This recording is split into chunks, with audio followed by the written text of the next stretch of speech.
Boa noite. Hoje a gente vai apresentar sobre a síndrome de Sotos, que é uma síndrome considerada rara, e os componentes do grupo sou eu, Roberta Fernandes, e a Yáscara Werneck.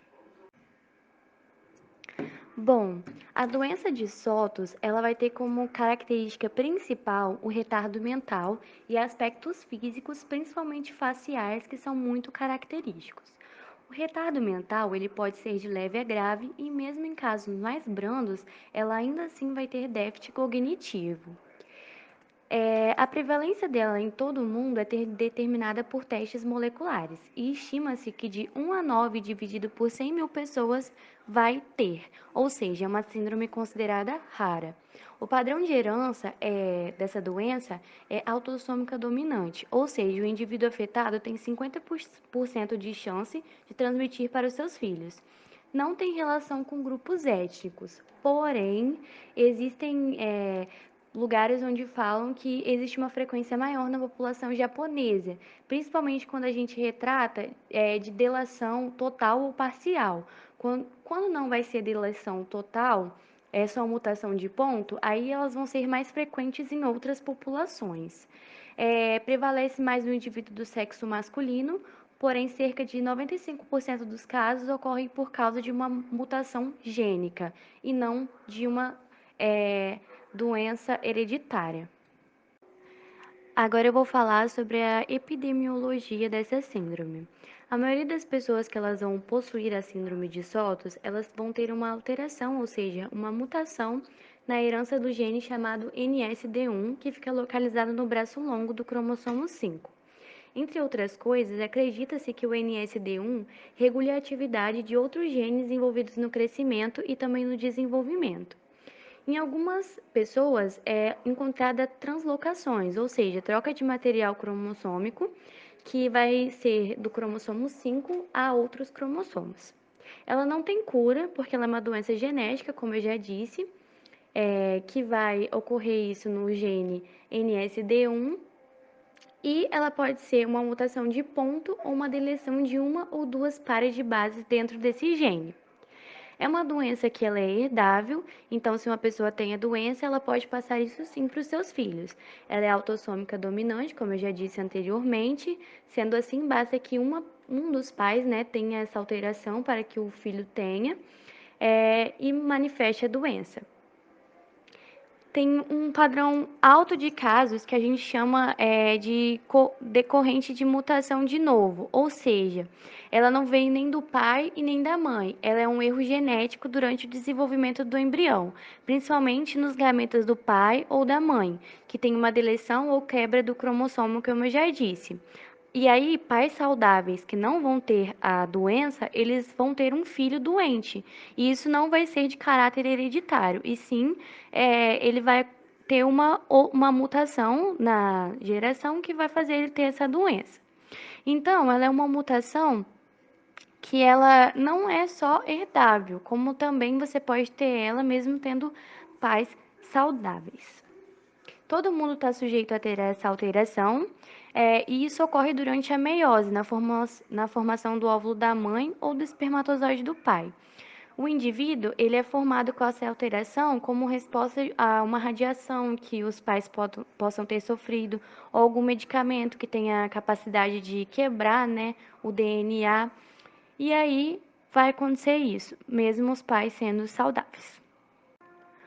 Bom, e aqui nesse slide eu coloquei uma imagem que está mostrando a questão da hereditariedade da síndrome de Sotos. Aqui ainda falando sobre a etiologia, tem a microdeleção do gene NSD1, que vai ser predominante em casos no Japão, como eu já disse anteriormente. Perda de um fragmento de DNA, rearranjos desequilibrados e podem envolver um exon, o gene todo e até mesmo genes que são adjacentes. Aqui tem uma imagem que dá para ver a deleção, né? Que está exemplificada aqui. Em relação às manifestações clínicas, a síndrome de Sotos é caracterizada por um corpo maior, ou seja, a pessoa tem um corpo maior, ela é alta e ela tem altura e perímetro cefálico e também 1 a 2 desvios padrão acima da média. E as pessoas que têm essa síndrome, elas são assim, especialmente durante a infância. Aqui a gente colocou uma foto, uma imagem, né, para demonstrar esse fato. Ainda dentro das manifestações clínicas, tem algumas características específicas da doença, que são esses seguintes pontos: atrasos no desenvolvimento infantil e aquisição de linguagem, deficiências cognitivas, testa curvada alta, pálpebras inclinadas para baixo, rosto comprido, tônus muscular baixo, fala acentuadamente prejudicada, as mãos e os pés bastante grandes, os dentes nascem muito rápido, inclusive aos 3 meses, a coluna vertebral é curvada anormalmente e o coração é anormal. Agora falando um pouco sobre o diagnóstico. Suspeita-se que o diagnóstico ele se dá por base nas características típicas. As pessoas com a síndrome, elas são altas e apresentam maturidade esquelética precoce em relação à idade. Elas também possuem maior perímetro cefálico e características faciais muito características. É mais difícil diagnosticar em adultos do que em crianças. Mas por que isso? Porque as características faciais, elas facilitam o reconhecimento da síndrome. E assim, se tornam menos proeminentes com a idade, né? O exame da câmera magnética ou a tomografia computadorizada do cérebro, mais conhecida como TC, elas não vão mostrar alterações claras, mas com isso ocorre um ligeiro aumento das cavidades, ou seja, nos ventrículos do cérebro. Os diagnósticos, eles também podem ser baseados em DNA, e isso é bem possível. Por enquanto, o diagnóstico da síndrome de Soto ele é um diagnóstico de exclusão, o que significa que é feito após a exclusão de outras doenças com sintomas semelhantes. Nesse caso aqui, a gente tem exemplos de diagnósticos com sintomas semelhantes, é, igual a síndrome do X frágil, né? Que tem bastante semelhança com a síndrome de Soto. O banco de dados de conhecimento sobre diagnósticos incomuns, eles contêm material de informação separado sobre essas doenças, mais conhecido como NBH, né? Que é onde tem esse banco de dados. Ao fazer o diagnóstico, é muito importante que a família receba orientações genéticas. O progene e o diagnóstico fetal, bem como o diagnóstico genético de pré-implantação, mais conhecido como PGD, em conjunto com a fertilização por tubo de ensaio, eles são possíveis se a manutenção, se a mutação, desculpa, na família for reconhecida, né?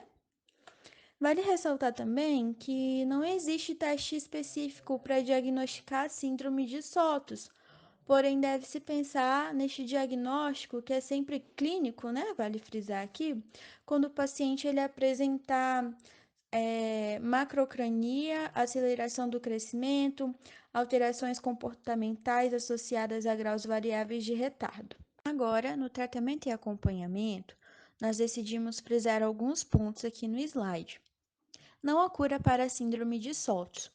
A intensidade das manifestações da doença variam de pessoa para pessoa. O acompanhamento e o tratamento da pessoa portadora deve ser feito de forma individualizada de acordo com a necessidade do paciente. O acompanhamento clínico sempre se faz presente e necessário, devido às complicações que podem surgir, como, por exemplo, as infecções de ouvido ou respiratórias e anomalias cardiovasculares.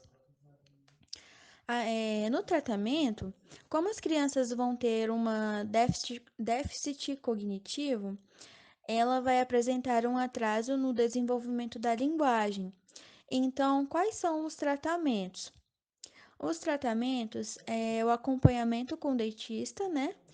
e também vai precisar de um acompanhamento com um fonoaudiólogo, vai precisar de um acompanhamento com um psicólogo para fazer a avaliação da evolução cognitiva. Eles também têm problemas cardíacos graves e severos, então precisa de um acompanhamento maior com o cardiologista também. Com continuidade ao slide anterior, é também aconselhado um acompanhamento com fisioterapeuta e um ortopedista, porque eles têm uma curva normal da coluna que faz com que eles despencam muito nas escápulas e tem uma compressão pulmonar. Então, para ajudar na respiração e na melhor postura, inserção dos músculos também tem um acompanhamento com fisioterapeuta. Existe uma casa que se chama Casa Hunter, que ela presta serviço de assistência a pessoas com SOTUS, que vai tratar desde a criancinha até várias doenças, né? E desde a criancinha até pessoas mais de idade. E aqui a gente frisou o seguinte: no geral, as pessoas com a síndrome de SOTUS devem fazer no mínimo uma revisão anual que pode ser realizada pelo pediatra geral, dependendo da idade do indivíduo e de quão afetados eles são. A revisão deve envolver uma história completa, tendo exame e também incluindo ausculta cardíaca, medição da pressão arterial, exame de volta e exame de urina. Achamos importante também falar um pouco sobre o prognóstico. Nesse caso, os indivíduos portadores da síndrome, eles são férteis e não há relatos de que a vida é encurtada. A fisioterapia, como já foi dito anteriormente no tratamento, e a prática do movimento podem ser de grande utilidade para o aumento do equilíbrio, aprimoramento das habilidades motoras, da marcha e da postura.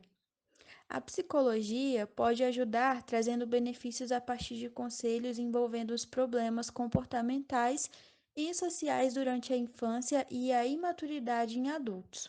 Ainda sobre o prognóstico, estudos mostram também que icterícia neonatal, que é essa primeira imagem aqui do bebezinho, que a gente colocou como exemplo, e problemas alimentares precoces, que é essa segunda imagem, são encontrados em mais de 40% das crianças afetadas.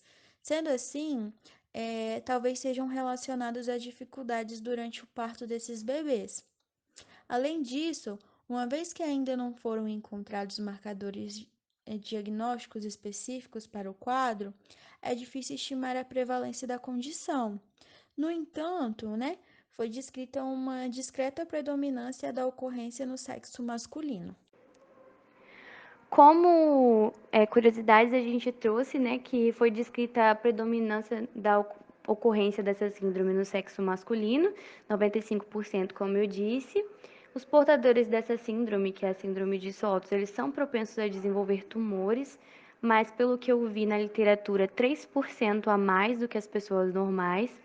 Existe uma instituição que chama Casa Hunter, que ela auxilia o paciente desde a detecção, ou seja, desde bebezinho, e auxilia a ter um diagnóstico correto e específico de várias doenças, incluindo a síndrome de Sotos, né, como a gente estava falando. Até a defesa dos direitos dessas pessoas junto ao SUS e ou aos planos de saúde, para garantir um tratamento de qualidade. Ela dispõe uma equipe de profissionais capacitados e um departamento especializado em processos administrativos que buscam o acesso aos seus direitos, né? E o atendimento, ele é gratuito. Aí a gente deixou aqui uma imagem que tem o site, né? Para quem quiser visitar, fazer doações, como eu disse, o atendimento é gratuito, mas ela está sempre aceitando doações. E para finalizar, essas aqui são as nossas referências. A gente agradece a atenção de todos e qualquer dúvida é só perguntar a gente. Muito obrigada.